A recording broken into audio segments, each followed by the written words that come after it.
নমস্কার, সুরমা বার্তায় আপনাদের স্বাগত জানাই। আমি প্লাবন। এবারে দেখে নিচ্ছি সংবাদ শিরোনাম। জিরিবামে ফের গোষ্ঠী সংঘর্ষ, এলোপাতাড়ি গুলি চালানোর পর বাসগৃহে আগুন দুষ্কৃতিকারীদের। মাতৃভাষা গৌরব সপ্তাহের শেষ দিনে নানান কার্যসূচি পালন সরস্বতী বিদ্যানিকেতনে। দামোদর মাসে মঙ্গলারতিতে ভক্তদের দল মদনমোহন আখড়ায়। ভাষা গৌরব দিবস উপলক্ষে আলোচনা সভা বিক্রমচাঁদ বালিকা বিদ্যানিকেতনে। পাহাড় লাইনে ফের বাতিল বরাকের দুটি ট্রেন। পাহাড় লাইনে ফের বাতিল দুটি রেল। পাহাড় লাইনে রেল ট্র্যাকে মেরামত করার জন্য বাতিল হলো দুটি ট্রেন। বদরপুর লামডিং ডিভিশনের ডিমাহাসাওয়ে রেল লাইন মেরামতির জন্য 6 ঘন্টা বন্ধ থাকবে রেল লাইন। 15616 শিলচর গুয়াহাটি এক্সপ্রেস ও 15615 গুয়াহাটি শিলচর এক্সপ্রেস ট্রেন বাতিল করল রেল কর্তৃপক্ষ। কিছুদিন পূর্বে পাহাড় লাইন মুপায় টানেলের ভেতর মালবাহী ট্রেন লাইনচ্যুত হওয়ার পর থেকে রেল লাইনে মেরামতির জন্য রেল চলাচলে কিছুটা বিঘ্ন হচ্ছে। এবার 10 তারিখ সকাল 11টা থেকে বিকেল 5টা অবধি রেল লাইনে কাজ করার জন্য 6 ঘন্টা পাহাড় লাইন বন্ধ রাখল রেল কর্তৃপক্ষ।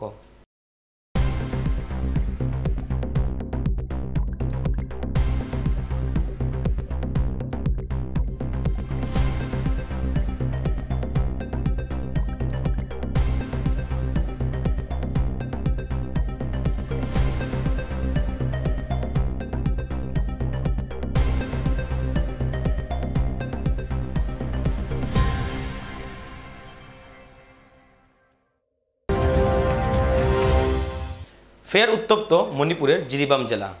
জিরিবামের জাইরন গ্রামে গুলি চালানোর সাথে সাথে জ্বালিয়ে দেওয়া হলো মার সম্প্রদায়ের 21টি বাসগৃহ। জীবন্ত অগ্নিদগ্ধ হয়ে মৃত্যু এক মার মহিলার। জিরিবামে উত্তপ্ত হয়ে উঠেছে মণিপুরের জিরিবাম জেলা। কুকি ও মৈতেই গোষ্ঠী সংঘর্ষের পর এইবার মার সম্প্রদায় অধ্যুষিত একটি গ্রাম জ্বালিয়ে দেয় দুষ্কৃতিকারীরা। জিরিবামের জাইরন গ্রামে সংঘটিত হয়েছে এই ঘটনা। রাতের আধারে গ্রামটিতে হঠাৎ হামলা চালায় একদল দুষ্কৃতিকারী। গ্রামের ঘরগুলোকে লক্ষ্য করে দীর্ঘ 2 ঘন্টা গুলি চালনা করে দুষ্কৃতিকারীরা। শুধু গুলি চালিয়ে ক্ষান্ত না হয়ে গ্রামের একটি একটি করে 21টি ঘরে অগ্নিসংযোগ করে জ্বালিয়ে দেয় দুষ্কৃতিকারী দলটি। হৃদয় বিদারক এই ঘটনায় মার সম্প্রদায়ের এক মহিলা জীবন্ত অগ্নিদগ্ধ হয়ে মৃত্যুবরণ করেন। মহিলার নাম চাংকিম মার। ঘটনাকে কেন্দ্র করে মণিপুরের জিরিবাম জেলায় নতুন করে আতঙ্কের সৃষ্টি হয়েছে। এদিকে ভয়ঙ্কর এই ঘটনার পর মণিপুরের ইন্ডিজিনিয়াস ট্রাইবেল অ্যাডভোকেসি কমিটি এই ঘটনার জন্য মেইতেই উগ্রপন্থী সংগঠন ও আরামবাই থাঙ্গল সংগঠনকে দায়ী করেছে।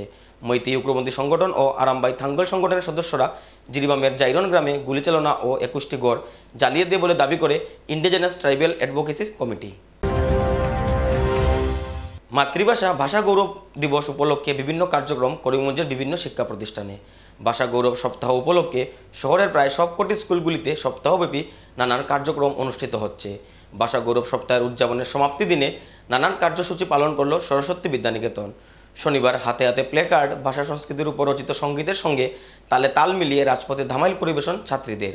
সরস্বতী বিদ্যানিকেতন থেকে বের হওয়া বর্ণাঢ্য শোভাযাত্রাটি শহরের প্রধান এলাকা পরিক্রমা করে জাতীয় শহীদ বেদিতে পুষ্পার্ঘ্য অর্পণ করে আবার স্কুলে প্রবেশ করে। বর্ণাঢ্য শোভাযাত্রায় স্কুলের প্রধান আচার্য সহ অন্যান্যরা উপস্থিত ছিলেন।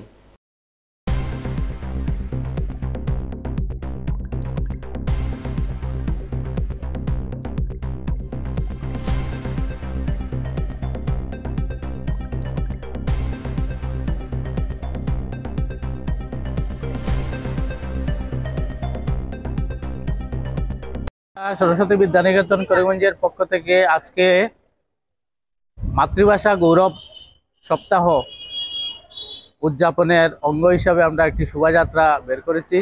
বিদ্যালয় থেকে শোভাযাত্রা শম্ভুসাগর পার্ক পর্যন্ত যাব, শহীদ বেদিতে মাল্যার্পণ করব, তারপর আমরা আবার বিদ্যালয়ে ঘুরে আসব। এই মাতৃভাষা গৌরব সপ্তাহ আসাম সরকার আহ্বান রেখেছেন সব বিদ্যালয়ের প্রতি। যেহেতু কিছুদিন পূর্বে ভারত সরকার বাংলা এবং অসমীয়া ভাষাকে ধ্রুপদী ভাষার মর্যাদা দিয়েছেন, এতে আমাদের ভাষার গৌরব আরও বৃদ্ধি হলো। আমরা এমনি শুরু থেকেই মাতৃভাষার প্রতি আগ্রহী। আমাদের বিদ্যালয় মাতৃভাষা মাধ্যমের বিদ্যালয় এবং আমাদের যে মূল সংস্থা বিদ্যাভারতী সব সময়ই মাতৃভাষায় প্রাথমিক শিক্ষা সম্পন্ন হোক এই আহ্বান সমাজের কাছে রেখে এসেছে। আজকে আমাদের কাছে অত্যন্ত আনন্দ লাগছে। সরকারও এই বিষয়ে উদ্যোগ নিয়েছেন। মাতৃভাষার গৌরব বৃদ্ধিতে আমাদের সমাজ এগিয়ে আসুক, এতে আমাদের সবার মঙ্গল হবে, এইটুকুই আমাদের উদ্দেশ্য। কার্তিক মাস তথা দামোদর মাস উপলক্ষে বিভিন্ন অনুষ্ঠান মদনমোহন আখড়ায়। হিন্দু শাস্ত্রে কার্তিক মাস অনেক পূর্ণ মাস হিসাবে বিবেচিত। কার্তিক মাসে হিন্দু ধর্মের অনুসারীরা বিভিন্ন ব্রত পালন করে থাকেন। হিন্দু ধর্মের শৈব, শাক্ত, বৈষ্ণব সহ সকল সম্প্রদায়ের লোকেরাই নানান ব্রত করে থাকেন কার্তিক মাসে। কার্তিক ব্রত, দামোদর ব্রত সহ বিভিন্ন ব্রত উদযাপন হয়। সেই জন্য 12 মাসের মধ্যে শ্রেষ্ঠ মাস হলো কার্তিক মাস। এই মাসেই শয়ন থেকে ধীরে ধীরে জেগে ওঠেন ভগবান। কার্তিক মাস তথা দামোদর মাসেই যশোদা মা আদি নিখিল ব্রহ্মাণ্ডের অধিকারীকে দর্শন করেছিলেন। এ উপলক্ষে করিমগঞ্জের মদনমোহন আখড়ায় প্রত্যেক দিন ভোর 4:30 আরতি ও তারপর আরতি কীর্তন ও মঙ্গলারতি অনুষ্ঠিত হয়। পবিত্র মাস কার্তিক মাসের আরতি, সংকীর্তন তথা মঙ্গলারতি দর্শনের জন্য মদনমোহন আখড়ায় সকাল থেকে ভক্তবৃন্দ জনগণের প্রচুর ভিড় পরিলক্ষিত করা যায়।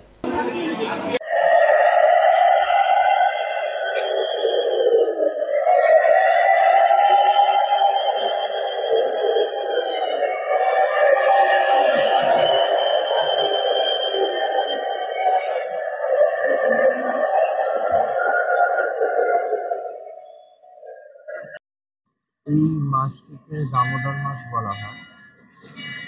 আর এই মাসটিকে এই মাসটিতে অনেক ব্রতই হয়। সব সম্প্রদায়ের মধ্যেই শৈব, শাক্ত, গানপত্য বা বৈষ্ণবগণ প্রত্যেকেই তার মতো করে এই মাসে ব্রত করে থাকে। শুধু যে দামোদর ব্রত তা নয়, এই মাসে কেউ কার্তিক ব্রত করছেন, কেউ পূজা ব্রত করছেন, কেউ দামোদর ব্রত করছেন। মাসের মধ্যে 12টা মাসের মধ্যে এই মাসটি সেরা। কারণ আমাদের সনাতন ধর্মের সমস্ত যারা রয়েছেন সম্প্রদায়, তার সম্প্রদায় থেকে এই মাসটিতে ভজন সাধন করে থাকে এবং শয়ন থেকে ধীরে ধীরে ভগবান এখানে উত্থিত হন। শয়ন একাদশী থেকে শুরু হয়, আর উত্থান একাদশীতে হরির উত্থান হয়। ভক্ত হৃদয়ে ভগবান শুয়ে থাকেন। ঈশ্বর ভক্ত হৃদয়ে থেকে আস্তে আস্তে জেগে ওঠেন। শাস্ত্রে বলে যে ভগবানের নাম গর্ভোদকশায়ী, যেমন কারণার্ণবশায়ী, তারপরে শেষশায়ী, পয়োব্ধিশায়ী, ক্ষীরোদশায়ী, তেমনি ভগবানের নাম হলো গর্ভোদকশায়ী। ভক্ত গর্ভে ভগবান তিল তিল করে বেড়ে উঠে সেই হরির উত্থান হয়। তাই এই মাসে ভক্ত সাধনায় উন্নতি করে ভক্তের গর্ভ থেকেই ভগবান আবার আবির্ভূত হয়ে ভক্তকে আনন্দ দেন এবং তাকে তৃপ্তি দেন। বিশেষ করে দামোদর মাসের আরেকটি অংশ হলো, এই মাসেই মা যশোদা নিখিল ব্রহ্মাণ্ডের অধীশ্বরকে বেঁধেছেন, যার আদি নেই, অন্ত নেই, ভিতর নেই, বাহির নেই, পূর্ব নেই, পর নেই। ভাগবত বলছেন, নাচান্তর্ণ বহির্যস্য ন পূর্বং না পিছা পরম পূর্বাপর বহিশ্চন্ত জগতজ জগৎতজ। যার সীমা নেই, অসীম, তাকে বেঁধেছেন কে? মা যশোদা। যশ দদাতি যাশা যশোদা। যার যশ গাইছেন নারদ বীণার তানে, পঞ্চানন শিবজি পঞ্চবদনে। অগণিত ব্রহ্মর্ষি, দেবর্ষি, রাজর্ষি, মহর্ষি যার যশ গাইছেন, আর তাকে বেঁধেছেন যশোদা। যশ দদাতি যাশা যশোদা। যশস্বীকে যিনি যশ দান করছেন, সেই যশোদা ভগবানকে বাঁধছেন, যাকে বাঁধা যায় না। মা যশোদা তাকে শাসন করছেন, নিখিল ব্রহ্মাণ্ডের অধীশ্বরকে শাসন করছেন, তাকে বাঁধছেন। অপরাধ কি? তাকে শাসন কেন করছেন? তাকে বাঁধছেন কেন? কি অপরাধ? তাহলে একটা দধি ভাণ্ড ভেঙেছে। কত ব্রহ্মাণ্ড ভাণ্ড ভেঙে দিয়েও যাকে কোনো জবাব দিতে হয় না কাউকে। কবি নজরুল গাইছেন, প্রলয় সৃষ্টি তব পুতুল খেলা, নীরজনে প্রভু নীরজনে খেলিছ, বিরাট ও শিশু। যিনি শিশু অথচ বিরাট, যিনি অনরণীয়ান মহৎময়ীয়ান, যিনি ক্ষুদ্র হয়েও, যিনি বিরাট হয়েও ক্ষুদ্র, তাকে মা যশোমতী বন্ধন করেছেন। নমামীশ্বরম সচ্চিদানন্দ রূপম লসৎকুণ্ডলম গোকুলে ভ্রাজমানম যশোদা ভিয়লুখলদ্ধাবমানম পরামৃষ্টমাত্যম ততো দত্তবক্তিয়া। এই স্তোত্রটি এই মাসে সবাই শ্রুতি করে থাকেন। জয় রাধা দামোদর, জয় রাধা দামোদর, কার্তিকেরও অধিদেব জয় রাধা দামোদর, মা যশোদার প্রাণধন জয় রাধা দামোদর, যদি ভাণ্ড ভঞ্জন জয় রাধা দামোদর, উদুখলে বন্ধন জয় রাধা দামোদর, যমলার্জুন উদ্ধার করো জয় রাধা দামোদর, দামোদর হে। দামোদর মাসের অনন্ত মাধুর্য, অনন্ত মহিমা। তাই ভক্তরা এই মাসটিতে, সমস্ত ভক্তরা এই ব্রাহ্ম মুহূর্ত থেকে, ভোরবেলা থেকে এই মন্দির প্রাঙ্গণে এসে তাদের ভজন সাধন করেন, প্রদীপ দেন, কীর্তনাদি করেন। যত রকমের ভজন সাধন এই মাসটাতে হয়ে থাকে। এই মাসের অনেক মাহাত্ম্য, আমারও অত ধারণা নেই, আপনারা জানতে চাইলেন তাই। মাতৃভাষা ভাষা গৌরব দিবস উদযাপন শহরের বিক্রমচাঁদ বিদ্যানিকেতনে। কেন্দ্রীয় সরকার বিগত মাসে অসমিয়া ও বাংলা ভাষাকে ধ্রুপদী ভাষা হিসাবে ঘোষণা দেয়। বাংলা ও অসমিয়াকে ধ্রুপদী ভাষা ঘোষণা দেওয়ায় রাজ্য জুড়ে সপ্তাহব্যাপী মাতৃভাষা ভাষা গৌরব দিবস উদযাপন করছে রাজ্য সরকার। পুরো রাজ্যের সাথে সঙ্গতি রেখে করিমগঞ্জ শহরে বিভিন্ন শিক্ষা প্রতিষ্ঠানে মাতৃভাষা ভাষা গৌরব দিবস উদযাপিত হচ্ছে। শনিবার ভাষা গৌরব দিবস উপলক্ষে বিক্রমচাঁদ বালিকা বিদ্যানিকেতনে এক আলোচনা সভার আয়োজন করা হয়। উক্ত অনুষ্ঠানে প্রধান অতিথি হিসাবে উপস্থিত ছিলেন রবীন্দ্র সদন মহিলা মহাবিদ্যালয়ের প্রাক্তন অধ্যক্ষা শর্মিষ্ঠা খাজাঞ্চি সহ অন্যান্যরা। উক্ত আলোচনা সভায় উপস্থিত সকল বক্তাই বাংলা ভাষার বিভিন্ন দিক নিয়ে দীর্ঘ আলোচনা করেন। স্বীকৃতি পাওয়া একটা আনন্দের ব্যাপার, কারণ এটা একটা সম্মানের ব্যাপার।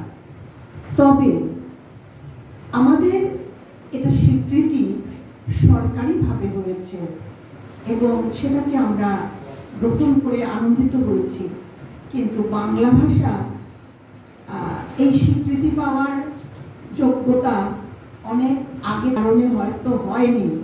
কারণ বাংলা ভাষার যে ইতিহাস, সেই ইতিহাস যদি পর্যালোচনা করি তাহলে দেখব প্রায় 2000 বছরেরও পুরানো এই বাংলা ভাষা।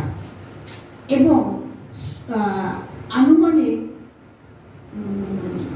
আমার খ্রিস্টাব্দ খুব গন্ডগোল হয়, আমার যে খুব ভালো জানে খ্রিস্টাব্দ শব্দ আমার ধরবে না, হ্যাঁ, কারণ আমি ইতিহাসের ছাত্রী ছিলাম কিন্তু খ্রিস্টাব্দ লিখতাম না, কারণ আমার ভুল হয়।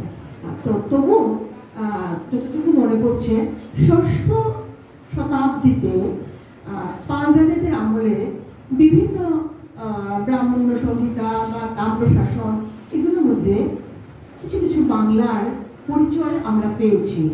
রাজা সুশাঙ্কের আমলেও 7ম শতাব্দীতে খ্রিস্টপূর্ব আমরা বাংলার যে বিভিন্ন লেখা, বিভিন্ন কিছুর মধ্যে আমরা পেয়েছি। তারপর আমি এটা বলছি এই জন্য যে আজকে আমরা স্বীকৃতি পেয়েছি মানে সরকারিভাবে, কিন্তু বাংলা চলে আসছে আবহমান কাল ধরে, আর বাঙালি যতদিন থাকবে বাংলা চলবে। কিন্তু ক্লাসিক্যাল বা ধ্রুপদী মহাকাব্য মাত্র 4খানা, রামায়ণ, মহাভারত, ইলিয়াড, ওডিসি। পরে অনেকে লিখেছেন, সেই প্যারাডাইস লস্ট সব, ডিভাইন কমেডি অনেকে লিখেছেন, বাংলায় মধুসূদন লিখেছেন মেঘনাদ বধকাব্য।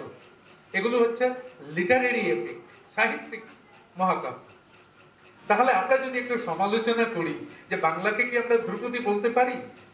এর আগে তো তামিল ধ্রুপদী সম্মান পেয়েছে। তামিল ঠিক আছে, তামিল একেবারে অরিজিনাল, কিন্তু আমার বাংলা কি অরিজিনাল? বাংলায় যেসব শব্দ আছে হয় সংস্কৃত থেকে এসেছে, হ্যাঁ, হয় সংস্কৃত থেকে অক্ষত অবস্থায় এসেছে, না হলে ভাঙতে ভাঙতে এসেছে, না হলে দেশি শব্দ, না হলে বিদেশি শব্দ। আমাদের তো নিজস্ব নেই। তাহলে কি করে আমরা এই ভাষাকে ধ্রুপদী ভাষা বলবো? আমরা বলবো যে হ্যাঁ, কারণ সেটা সংস্কৃত থেকে এসেছে ঠিকই, কিন্তু আমাদের মুখে সেই ভাষা এমন একটা রূপ নিয়েছে, সংস্কৃত থেকে আসা সত্ত্বেও এই শব্দ অন্য ভাষায় ব্যবহৃত হয় না। আমরা যখন বলবো ছেলে, হিন্দিরা তো ছেলে বলে না, গুজরাটি ছেলে বলে না, অন্য কেউ তো ছেলে বলে না, হিন্দিতে বলে লড়কা। লড়কা শব্দ এসেছে সংস্কৃত লট ধাতু, লট ধাতু থেকে অসমিয়াতে এসেছে লড়া। আমরা বলি ছেলে। আমাদের ছেলে কোথা থেকে এসেছে? আমাদের ছেলে এসেছে সংস্কৃত শাবক। শাবক মানে বাচ্চা, তার সঙ্গে আল প্রত্যয় যোগ হয়ে হয়েছে শাবকাল, তার শটা ছ হয়ে যায়, আমাদের ভাষায় হয়েছে ছাওয়াল, ছাবাল, ছাওয়াল। ছাওয়াল থেকে হয়েছে ছেলে, ছেলে। হ্যাঁ, কিন্তু ছেলের এটা একেবারে বাংলার শব্দ। এমনকি আমরা অন্যান্য শব্দ, আমরা যদি বলি পুকুরের পৈঠা, এই পৈঠায় দাঁড়া, অন্য অন্য যারা ভারতবর্ষের যারা মানে অন্য যেগুলো আমাদের ভগ্নিস্থানীয় ভাষা আছে কেউ বুঝবে না। শব্দটা এসেছে প্রতিষ্ঠা থেকে, পৈঠা, তা থেকে পৈঠা। এটা একেবারে বিশুদ্ধ বাংলা। কাজে এই যে বাংলা ভাষায় আমরা কথা বলছি, এটা অন্য কেউ বুঝবে না, এটা আমাদের মৌলিক। আমাদের আমরা বিদেশি শব্দ নিয়েছি, আমরা বাবা বলি, বাবা। বাবা শব্দটা ফার্সি। হিন্দুস্তানিরা বাবা বলে সাধুকে, না হলে ঠাকুরদাকে। হ্যাঁ, আমরা বাবা বলি আমাদের জন্মদাতার পিতাকে। আমরা আমাদের মতো করে নিয়েছি। হ্যাঁ, তা এইভাবে বাংলা যে রূপ নিয়েছে, এটা একেবারে মৌলিক একটা ভাষার রূপ নিয়েছে। এখন প্রশ্ন হচ্ছে, মৌলিক ভাষা হলেই কি সে ধ্রুপদী সম্মান পাবে? না, তা দেখতে হবে যে সেই ভাষা পূর্ণাঙ্গ রূপ নিয়েছে কিনা। আমাদের ভাষা সেই জন্মলগ্ন থেকে যুগে যুগে, এই আমাদের দিদি বলেছেন চর্যাপদের কথা, শ্রীকৃষ্ণ কীর্তনের কথা, এই যুগে যুগে পরিবর্তিত হতে হতে এই ভাষার মধ্যে দর্শন চিন্তা ভাষা পেয়েছে।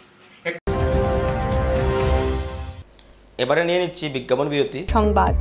করিমগঞ্জে এই প্রথম 3D সিটি স্ক্যানের সুবিধা নিয়ে এলো Karimganj health city, Banamali road, Karimganj. পুরো শরীর 3D সিটি স্ক্যানের সুবিধা এখন পাচ্ছেন করিমগঞ্জে। আন্তর্জাতিকভাবে বিখ্যাত ডাক্তার দ্বারা রিপোর্ট। 3D সিটি স্ক্যানের জন্য যোগাযোগ করুন telephone 03843260705, mobile 9678033047। Karimganj health city, Banamali road, Karimganj আপনাদের সেবায় নিয়োজিত।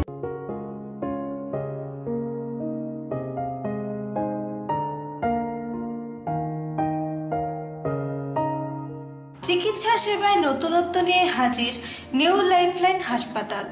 অত্যাধুনিক প্রযুক্তিতে এখানে pinhole surgery, gallbladder, appendix surgery করা হয়। শিলচর মেডিকেল কলেজের সার্জারি বিভাগের অতিরিক্ত প্রফেসর ডক্টর RC শ্যাম সার্জারিগুলি করবেন। তাছাড়া তিনি প্রতি শনিবার বিকেল 3টে থেকে OPD-তে রোগী দেখবেন। রয়েছেন শিশুরোগ বিশেষজ্ঞ ডাক্তার গুলজার হোসেনও।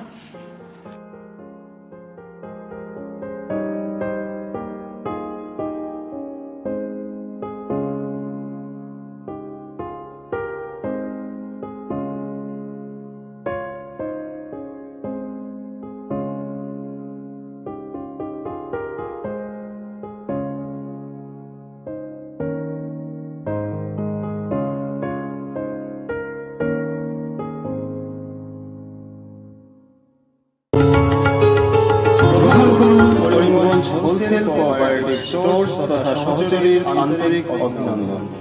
করিমগঞ্জ হোলসেল কোঅপারেটিভ স্টোর্সের নিয়ন্ত্রণাধীন স্টেশন রোডস্থ বিভাগীয় বিপণী সহযোগী নতুন উদ্যোগে সমৃদ্ধ হয়ে জনগণের সেবায় এগিয়ে এসেছে। তুলনামূলক কম মূল্যে নিত্য প্রয়োজনীয় দ্রব্য সামগ্রীর যোগান অব্যাহত রাখতে সহযোগী কর্তৃপক্ষ বদ্ধপরিকর। জেলার সমবায় আন্দোলনকে জোরদার করে তোলার ক্ষেত্রে করিমগঞ্জ হোলসেল কোঅপারেটিভ স্টোর্স তথা সহযোগী কর্তৃপক্ষ সকলের আন্তরিক ও সক্রিয় সহযোগিতা কামনা করে। নতুন আঙ্গিকে বাস্তব পরিকল্পনা নিয়ে সহযোগী স্টেশন রোড, করিমগঞ্জ আপনাদের সেবায় সদা প্রস্তুত। স্বাস্থ্য সংক্রান্ত বিষয়ে খরচের কথা ভেবে চিন্তিত হচ্ছেন? এখন আর চিন্তার কোনো কারণ নেই, কারণ আপনাদের সেবায় এসে উপস্থিত হয়েছে জীবনজ্যোতি হাসপাতাল। এখানে অনেক কম খরচে আপনি পেয়ে যাবেন অনেক অভিজ্ঞ চিকিৎসকদের দল, child specialist, cardiologist, urologist, gynaecologist, skin specialist, orthopaedics, neurologist, এছাড়াও নর্মাল ডেলিভারি, সার্জিয়ান ডেলিভারি, সব রকমের ortho surgery, advance laparoscope surgery, knee replacement, spine surgery, সব রকমের ইউরো সার্জারির সুবিধা ছাড়াও অপারেশন থিয়েটার, 24 ঘন্টা emergency ward, ICU labour room, medical specialist, general ward, laboratory, hospital, dispensary, গাড়ি পার্কিংয়ের স্থান ছাড়াও নানান প্রকার সুযোগ সুবিধা অনেক কম খরচে লাভ করতে পারবেন জীবনজ্যোতি হাসপাতালে। তাই আর দেরি না করে আজই চলে আসুন। যোগাযোগের নম্বর 7637062954, 8638048459। আমাদের ঠিকানা নিলামবাজার, গান্ধী জিপি, দুর্গানগর রোড, আসাম 788722। আনন্দ সংবাদ, আনন্দ সংবাদ, আনন্দ সংবাদ। হিরো মোটোকপের নানা বাইকের সম্ভার নিয়ে করিমগঞ্জে এসে উপস্থিত হলো রয়্যাল আর্টস হিরো শোরুম। আমাদের রয়্যাল আর্টস হিরো শোরুমে উন্নত প্রযুক্তির ও দুর্দান্ত মাইলেজের সুপার স্প্লেন্ডারের সব মডেলের bike, Glamour Xtec drum, Glamour classic ডিক্স, কারিজমা এক্সেমার, প্যাশন প্লাস, এছাড়াও হার্লে ডেভিডসনের বাইকও পাওয়া যাচ্ছে আমাদের শোরুমে। তাই আর দেরি না করে আপনার মন পছন্দের বাইক নিয়ে যেতে আজই চলে আসুন রয়্যাল আর্টস হিরো শোরুমে। আমাদের ঠিকানা শিলচর রোড, এলেংজুরি, করিমগঞ্জ। পিন নম্বর 788713। যোগাযোগের নম্বর 7086896920। বিভিন্ন আধুনিক ও আকর্ষণীয় টাইলসের সম্ভার নিয়ে উপস্থিত প্রিয়া টাইলস। আপনার ঘরকে অতি সুন্দরভাবে সাজিয়ে তুলতে আজই আমাদের দোকানে চলে আসুন এবং নিয়ে যান অত্যাধুনিক টাইলস। আপনার পছন্দের সব ধরনের টাইলস আমাদের এখানে উপলব্ধ রয়েছে। আমাদের ঠিকানা Chandras plaza, near Vishal mega mart, station road, Karimganj. Mobile 9101805530, 9957709784। Surma Barta আজ এ পর্যন্তই। আগামীকাল আবারও দেখা হবে একই সময়ে একই চ্যানেলে। নমস্কার।